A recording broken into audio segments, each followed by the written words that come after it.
Hormuz കടലിടുക്കിന് സമീപം Indian ചരക്കു കപ്പലിന് തീപിടിച്ച് ഒരു ഇന്ത്യൻ നാവികൻ മരിച്ചു. കപ്പലിലുണ്ടായിരുന്ന മറ്റു 17 ജീവനക്കാരെ ഒമാൻ കോസ്റ്റ് ഗാർഡും മറ്റ് രക്ഷാപ്രവർത്തകരും ചേർന്ന് സാഹസികമായി രക്ഷപ്പെടുത്തി. അപകട സമയത്ത് കപ്പലിൽ ആകെ 18 പേരാണ് ഉണ്ടായിരുന്നത്. മരിച്ചയാളെക്കുറിച്ചുള്ള വിവരങ്ങൾ അധികൃതർ പുറത്തുവിട്ടിട്ടില്ല. അപകടം നടന്ന ഉടൻ തന്നെ വിവരം ലഭിച്ച ഒമാൻ സുരക്ഷാ സേനയും പരിസരത്തുണ്ടായിരുന്ന മറ്റു കപ്പലുകളും ചേർന്നാണ് രക്ഷാപ്രവർത്തനം ഏകോപിപ്പിച്ചത്. തീപിടുത്തത്തിന്റെ കൃത്യമായ കാരണം ഇതുവരെയും വ്യക്തമായിട്ടില്ല. തീപിടുത്തത്തിൽ കപ്പൽ പൂർണ്ണമായും കത്തി നശിച്ചതായാണ് റിപ്പോർട്ടുകൾ. രക്ഷപ്പെടുത്തിയ 17 പേർക്കും ആവശ്യമായ പ്രാഥമിക ചികിത്സ നൽകുകയും അവരെ സുരക്ഷിത കേന്ദ്രങ്ങളിലേക്ക് മാറ്റുകയും ചെയ്തു. US ഇറാൻ സംഘർഷം നിലനിൽക്കുന്ന ഹോർമൂസ് കടലിടുക്ക് അന്താരാഷ്ട്ര വ്യാപാര പാതയിൽ അതീവ പ്രാധാന്യമുള്ള ഇടമാണ്. മേഖലയിലെ സൈനിക നീക്കങ്ങൾക്കിടയിലാണോ ഈ അപകടം സംഭവിച്ചത് എന്ന കാര്യത്തിൽ അന്വേഷണം നടക്കുന്നുണ്ട്. ലോകത്തിലെ എണ്ണക്കടത്തിന്റെ വലിയൊരു ഭാഗം കടന്നുപോകുന്ന ഈ പാതയിൽ കപ്പലുകൾക്ക് നേരെ മുൻപും ആക്രമണങ്ങൾ ഉണ്ടായിട്ടുള്ളത് ആശങ്ക വർദ്ധിപ്പിക്കുന്നു. സംഭവത്തെക്കുറിച്ച് ഇന്ത്യൻ വിദേശകാര്യ മന്ത്രാലയം അന്വേഷണം ആരംഭിച്ചിട്ടുണ്ട്. മരിച്ച നാവികന്റെ മൃതദേഹം എത്രയും വേഗം നാട്ടിലെത്തിക്കുന്നതിനും പരിക്കേറ്റവർക്ക് ആവശ്യമായ നിയമസഹായവും മറ്റ് സൗകര്യങ്ങളും ഉറപ്പാക്കുന്നതിനും ദുബായിലെയും ഒമാനിലെയും ഇന്ത്യൻ എംബസികൾ സജീവമായി രംഗത്തുണ്ട്. മേഖലയിലൂടെ സഞ്ചരിക്കുന്ന മറ്റ് ഇന്ത്യൻ കപ്പലുകൾ ജാഗ്രത പാലിക്കണമെന്ന് അധികൃതർ നിർദ്ദേശം നൽകി. 2 തവണ നഷ്ടമായ സമാധാന ചർച്ചകൾ പുനഃസ്ഥാപിക്കാനുള്ള ശ്രമങ്ങൾ അവസാന ഘട്ടത്തിലെത്തി നിൽക്കെ ഹോർമൂസിൽ വീണ്ടും ആക്രമണം നടത്തി യുഎസും ഇസ്രായേലും രംഗത്തു വന്നു. ഹോർമൂസ് കടലിടുക്കിൽ തങ്ങളുടെ കപ്പലുകൾക്ക് നേരെ ആക്രമണം നടത്തി US വെടിനിർത്തൽ കരാർ ലംഘിച്ചുവെന്ന് ഇറാൻ ആരോപിച്ചു. 2 കപ്പലുകൾക്ക് നേരെയാണ് ആക്രമണമുണ്ടായത്. ഇറാന്റെ ജനവാസ കേന്ദ്രങ്ങളിലും ആക്രമണമുണ്ടായതായി റിപ്പോർട്ടുകളുണ്ട്. ഇറാനും തിരിച്ചടിച്ചു.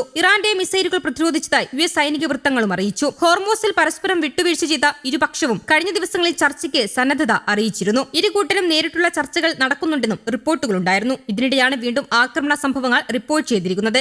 അതേസമയം വെടിനിർത്തൽ തുടരുമെന്നും സമാധാനം പുനഃസ്ഥാപിക്കാനായി തങ്ങൾ നൽകിയ 14 ഇന നിർദ്ദേശങ്ങളിൽ ഇറാന്റെ പ്രതികരണം ഉടൻ പ്രതീക്ഷിക്കുന്നുവെന്നും US പ്രസിഡന്റ് ഡൊണാൾഡ് ട്രംപ് പറഞ്ഞു. മധ്യസ്ഥ സ്ഥാനത്തുള്ള പാകിസ്ഥാനും സമാധാന ചർച്ചയിൽ ശുഭപ്രതീക്ഷയാണ് വെച്ചുപുലർത്തുന്നത്. ഇസ്രയേൽ ലെബനൻ സമാധാന ചർച്ചകൾ അടുത്തയാഴ്ച വാഷിംഗ്ടണിൽ നടക്കും. ഏപ്രിൽ 16-ന് ലെബനനിൽ വെടിനിർത്തൽ പ്രഖ്യാപിച്ചുവെങ്കിലും രാജ്യത്തിന്റെ തെക്കുഭാഗത്ത് ഇസ്രയേൽ ഇപ്പോഴും ആക്രമണങ്ങൾ തുടരുകയാണ്. കഴിഞ്ഞ 2 ദിവസത്തിനിടെ ദക്ഷിണ ലെബനനിൽ ഇസ്രയേൽ വ്യോമാക്രമണത്തിൽ 14 പേർ കൊല്ലപ്പെട്ടു. വെടിനിർത്തിയാലും ഹിസ്ബുല്ലയെ ലക്ഷ്യമിട്ട് ലെബനനിൽ തന്നെ കരസൈന്യം തുടരുമെന്നാണ് ഇസ്രയേലിന്റെ വാദം. ഇത് അംഗീകരിക്കാനാകില്ലെന്ന് ലെബനൻ ഭരണകൂടവും വ്യക്തമാക്കിയിട്ടുണ്ട്. ഹോർമൂസ് കടലിടുക്ക് അടച്ചിടുന്നത് ഗുരുതരമായ സാമ്പത്തിക പ്രത്യാഘാതങ്ങൾ സൃഷ്ടിക്കുമെന്നും ഇത് പ്രാദേശിക സംഘർഷങ്ങളെ ആഗോള പ്രതിസന്ധിയായി മാറ്റുമെന്നും ഖത്തറും മുന്നറിയിപ്പ് നൽകി. ഐക്യരാഷ്ട്രസഭയിലെ ഖത്തറിന്റെ സ്ഥിരം പ്രതിനിധി വ്യാഴാഴ്ച നടത്തിയ വാർത്താ സമ്മേളനത്തിലാണ് ഇക്കാര്യങ്ങൾ വ്യക്തമാക്കിയത്. ഹോർമൂസ് കടലിടുക്കുമായി ബന്ധപ്പെട്ട UN സുരക്ഷാ കൌൺസിൽ പ്രമേയത്തെക്കുറിച്ച് മാധ്യമപ്രവർത്തകരോട് സംസാരിക്കുകയായിരുന്നു അവർ. US, Bahrain, UAE, Saudi Arabia, Kuwait എന്നീ രാജ്യങ്ങളിലെ സ്ഥിരം പ്രതിനിധികളും പങ്കെടുത്തു. മാർച്ച് മുതൽ ഹോർമൂസ് അടച്ചിട്ടത് ഗൾഫ് രാജ്യങ്ങളെയും ലോകത്തെയും ഒരുപോലെ ബാധിച്ചു. പ്രത്യേകിച്ച് ഊർജ്ജ വിപണി ഇത് സാരമായി തളർത്തി.